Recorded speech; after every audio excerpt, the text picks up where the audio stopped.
Trump comemora a decisão da Suprema Corte de limitar o poder dos juízes de bloquear as ordens executivas do governo. Na Flórida, morte de canadense em centro de custódia do ICE é investigada. No Brasil, namorada virtual de adolescente que matou a família é ouvida pela polícia. Tudo isso e muito mais no Brasil News, que começa agora.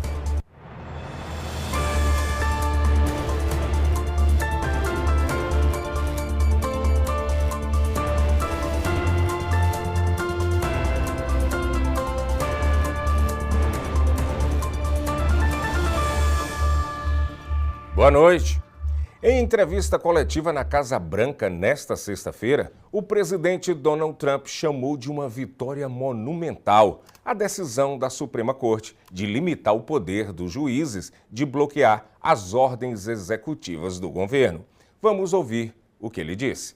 This morning the Supreme Court has delivered a monumental victory for the Constitution, the separation of powers and the rule of law.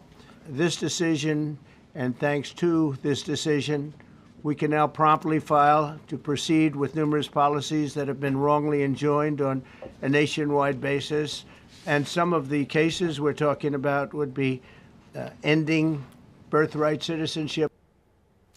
E duas pessoas foram presas na Flórida durante reunião que discutia a parceria entre a polícia e o ICE. A repórter Lorena Gomes tem as informações. A confusão começou depois que uma mulher questionou a suspensão dos comentários públicos durante uma reunião da comissão de Miami-Dade sobre o acordo entre o condado e o Serviço de Imigração e Alfândega dos Estados Unidos, o ICE. Ao insistir em falar, ela foi arrastada para fora do plenário por policiais, gerando tumulto e gritos do público. A manifestante, identificada como Camila Ramos, de 36 anos, de nacionalidade não divulgada, foi presa sob acusações de agressão e resistência com violência. Outro participante, Z. Spicer, de 25 anos, também foi detido ao tentar intervir. O clima ficou tenso dentro e fora do prédio, onde os protestos continuaram mesmo depois do fim da sessão.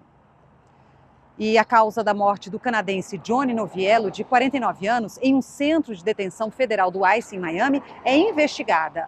Noviello morreu na segunda-feira. De acordo com autoridades, ele entrou nos Estados Unidos em 1988 e em 1991 tornou-se residente legal no país. Mas perdeu o direito em 2021 ao ser condenado por tráfico de drogas e associação criminosa. Na época, Noviello teria que ter deixado o país, mas permaneceu. Ele foi preso pelo ICE em maio deste ano e desde então aguardava os trâmites para a deportação. O governo do Canadá cobrou explicações urgentes das autoridades americanas sobre o ocorrido. Esta foi a 8ª morte registrada em centros de custódia do ICE em 2025. No ano passado, foram 11 casos semelhantes. E um ciclista de 63 anos morreu depois de ser atropelado por um trem na manhã de quinta-feira, no condado de Brevard. Segundo a patrulha rodoviária da Flórida, o homem tentava atravessar os trilhos na altura da Suntree Boulevard com a Turner Road em Rockledge, mas não conseguiu sair a tempo. Ele foi atingido por um trem que viajava no sentido sul. A vítima foi declarada morta ainda no local. O caso é investigado pelas autoridades, que analisam se houve falha na sinalização ou outros fatores de risco na área. A região é conhecida pelo tráfego intenso de ciclistas.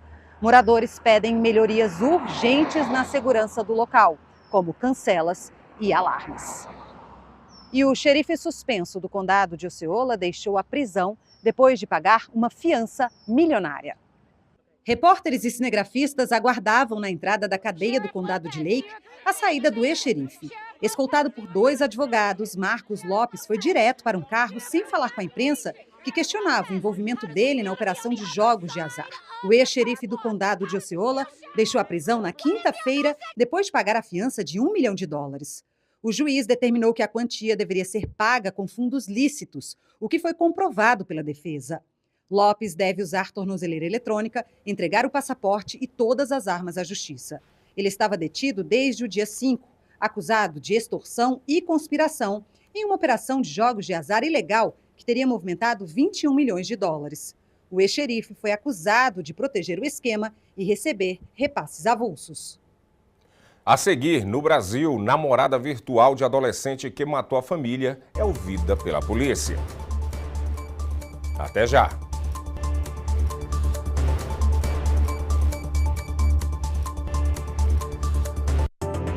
Arlene Balieiro.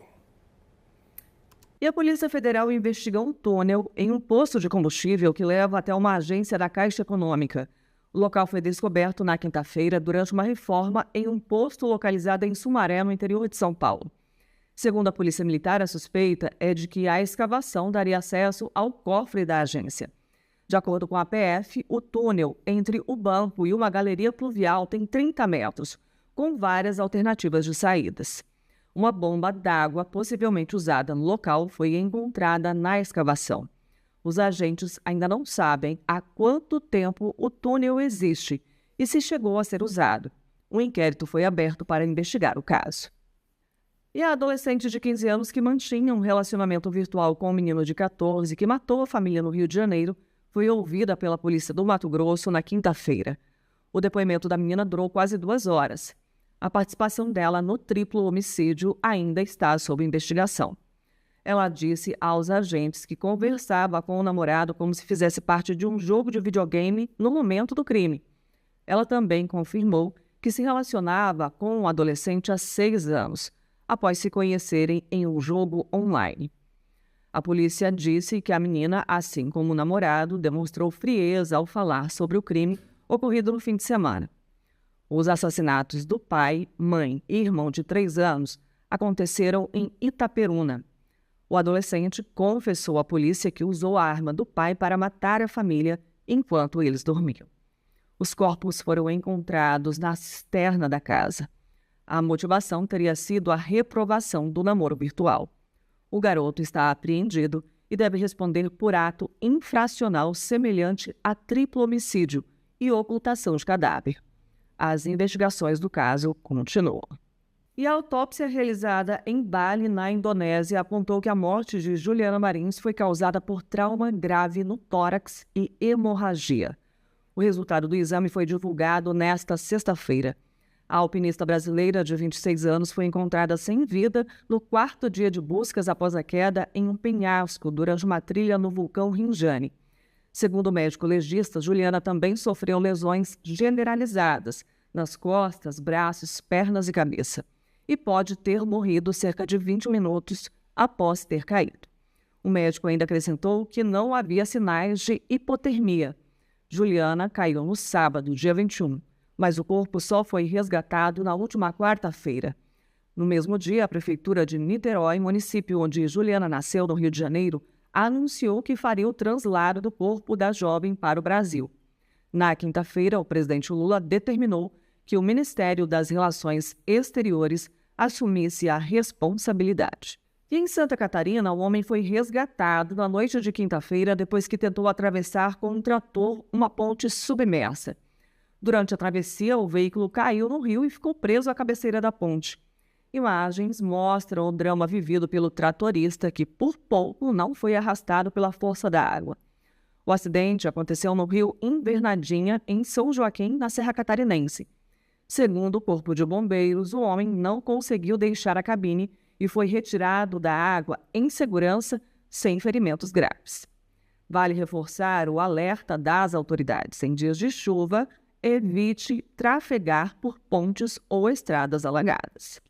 E um salvamento com final feliz. Em Goiás, um idoso foi resgatado com vida após cair em uma cisterna de 10 metros.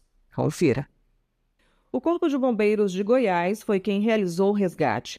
O idoso, de 80 anos, caiu em uma cisterna desativada de 10 metros de profundidade. O acidente ocorreu no município de Novo Gama. Foi necessário usar técnicas de salvamento em altura durante o resgate, já que o local apresentava risco tanto para a vítima quanto para os socorristas. Segundo os bombeiros, apesar da gravidade do acidente e da altura da queda, o idoso estava consciente e sem ferimentos graves. Ele passou por avaliação médica em uma unidade de pronto atendimento da cidade. As causas da queda não foram informadas. Veja agora a cotação do dólar frente ao real.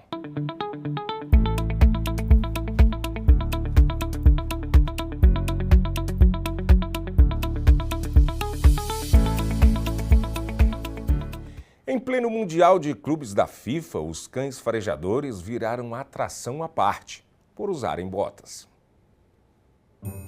A regra é clara: se o asfalto queima a mão em menos de 7 segundos, as botinhas são colocadas na hora. Mas não se trata de estilo. O acessório serve para evitar as queimaduras nas patas dos cães farejadores, que ajudam na segurança dos jogos do Mundial de Clubes da FIFA.